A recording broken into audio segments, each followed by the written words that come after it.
60 Minutes Rewind. The wave of revolution sweeping the Arab world started in a forgotten town in the flatlands of Tunisia. It was an unlikely place for history to be made, but so is Tunisia itself, the smallest country in North Africa, strategically irrelevant with no oil and not much of an army. It has been an oasis of tranquility in this tumultuous part of the world, famous for its beaches, its couscous, and its wonderful weather. But there was a dark side to paradise. For 23 years, Tunisia was ruled by a corrupt and ruthless dictator named Zine Ben Ali, who filled his prisons with anyone who spoke out against him. Well, he's gone now. A month ago, he left the country. Quickly. In one of the most astonishing episodes of our time, he was overthrown by a popular uprising sparked by the desperate act of one simple man. If the Middle East is being transformed before our eyes today, it all began when a poor fruit vendor decided he just wasn't going to take it anymore. Sidi Bouzid, a town of 40,000, doesn't get so much as a mention in the Tunisian guidebooks. Tourists don't come here.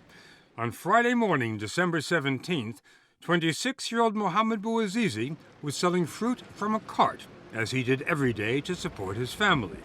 He didn't have a license, but very few of these vendors did. A municipal official, a woman, came by and confiscated his scale right here. It was worth $100, and Mohamed Bouazizi knew he'd have to pay a bribe to get it back.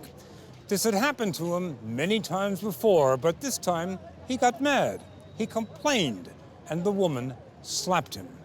One slap in the face, and that's how the revolution began. He ran, screaming, to the government office in the center of town. He wanted his scale back.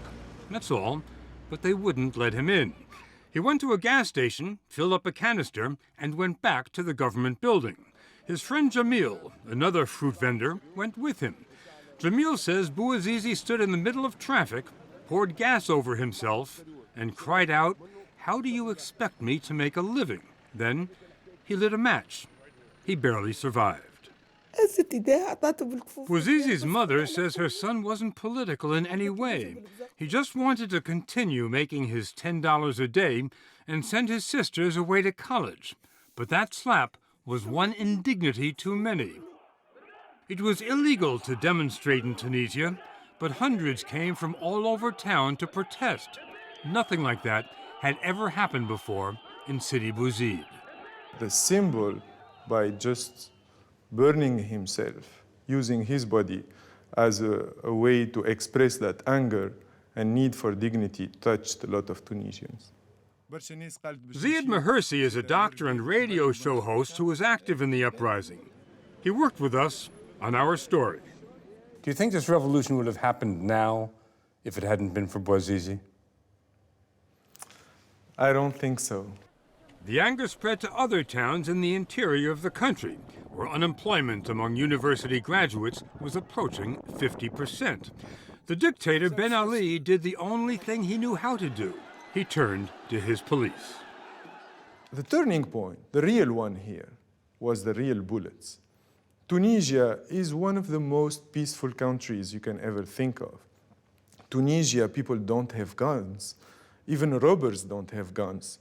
And then here we have the ruler, the government, asking its police to shoot its own people using snipers, shooting people with real bullets in their heads.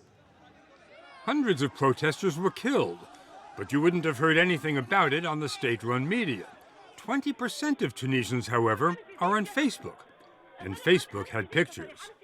How did Facebook actually work in spreading the unrest? Facebook was the only video sharing platform that was available to Tunisians. And seeing videos of people shot with the real bullets in their heads on Facebook was shocking to many Tunisians. Tunisia had been a battleground before, but that was a long time ago. Look who's been here.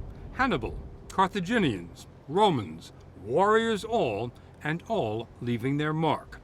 At the Kasserine Pass, the U.S. Army fought its first major battle with the Germans in the Second World War.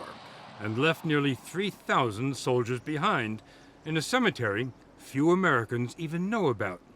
Until last month, Ben Ali's Tunisia was calm. That's because the police state he created worked, as political activist Siem Ben Sedrine discovered when she spoke out against Ben Ali and was arrested.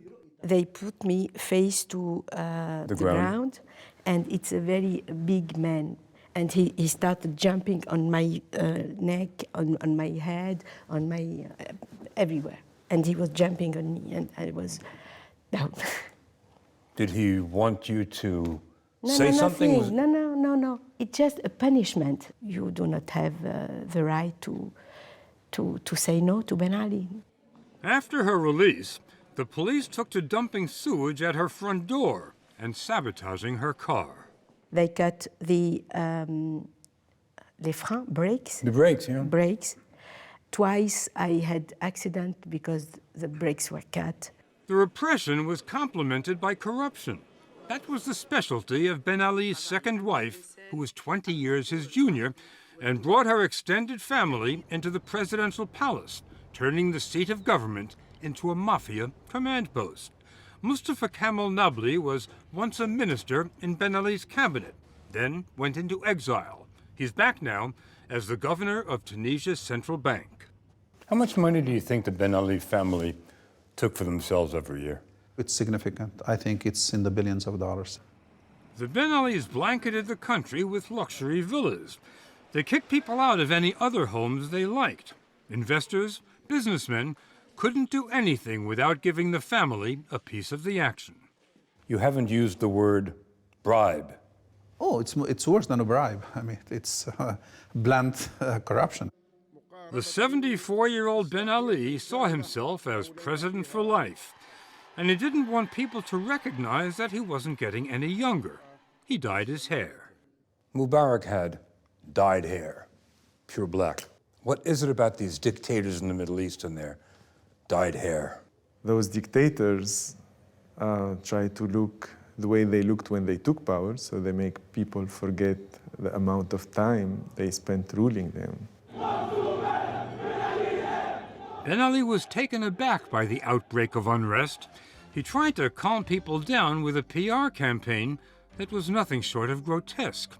He went to a Tunis hospital with his entourage and paid a bedside visit to the fruit vendor, Mohamed Bouazizi, who was barely alive. That picture was shocking. You could see nothing of Bouazizi. He was surrounded by band-aids like a mummy. Obviously, he was in a coma. And then you have all these politicians coming inside the room. Bouazizi died January 4th. Word went out on Facebook to take to the streets. The message was received. On January 14th, tens of thousands brought the nation's capital, Tunis, to a halt. Now the world started paying attention. Dégage! Get out, they shouted at Ben Ali. Ziad Mahersi was there. It was fantastic to be there on that day. I was everybody, young, poor, rich, educated, women, men. Every part of the Tunisian society was represented in that demonstration that asked Ben Ali to get out.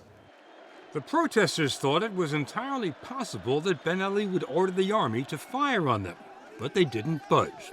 To their astonishment, it was Ben Ali who panicked.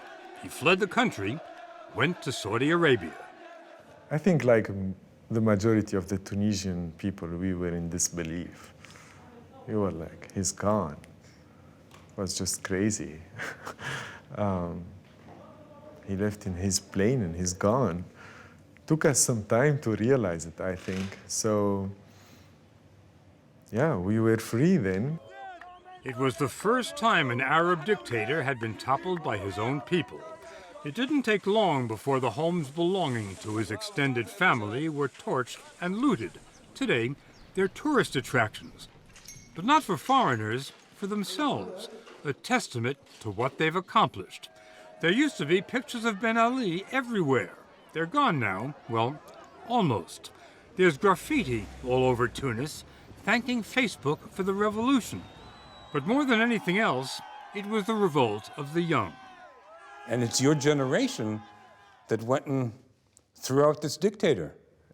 Definitely. Correct me if I'm wrong, but I'm getting the impression that you're enjoying this. So much. So much. The story will continue after this.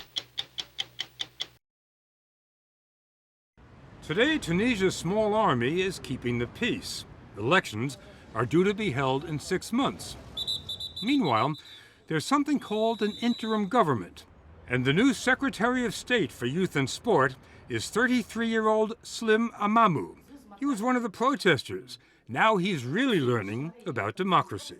I have everyday demonstrations in front of my office and sometimes even in my office. You were one of the protesters, Yeah. and now the protesters are protesting against you. Yeah, that's right. Bourguiba Avenue, Tunis's Champs-Élysées, once the place to see and be seen, has become the place to speak and be heard. Everybody wants something. The unemployed want jobs. Students want everyone from the old government sent packing. The tourist industry wants to see people back on those beaches, and the West wants Tunisians to behave themselves. You know that a lot of big countries in the world are worried that it's going to get chaotic here. What do you say? Oh, no, definitely not. This country now is just on the verge of becoming a developed one, of joining the northern part of the frontier, the Mediterranean frontier. And I can tell we're going to become like Portugal in a couple of years. Think your wine will be as good as Portuguese wine? We've been making wine for 3,000 years, so our wine is already better, I would say. And Tunisians say they're proud to have been the pioneers of revolution in the region. This is how they reacted when they heard Mubarak was gone. Every other autocratic leader in the Middle East is quivering, and it's all because of a fruit vendor in a small town in central Tunisia. It's like the little push you put on like a card game on it, and then the whole castle just falls apart. That little energy was from Bouazizi. 2 weeks ago, more than 1,000 people from the capital made a pilgrimage to Sidi Bouzid, the fruit vendor's home. The caravan of thanks, they called it. They wanted to pay tribute to the man and the unlikely town where it all began. People said they were experiencing the deepest joy of their lives. There's nothing like a revolution. But the mother of the revolution didn't come to the parade. She stayed at home, grieving for her son. Her only mementos, 2 posters on a white wall. Way out in Tunisia's hard-scrabble countryside, there's a cemetery. The Tunisian flag and a gray cement block mark Mohamed Bouazizi's resting place. It's precarious to make predictions in this part of the world, but here's one. Before long, there will be monuments honoring him all over the country.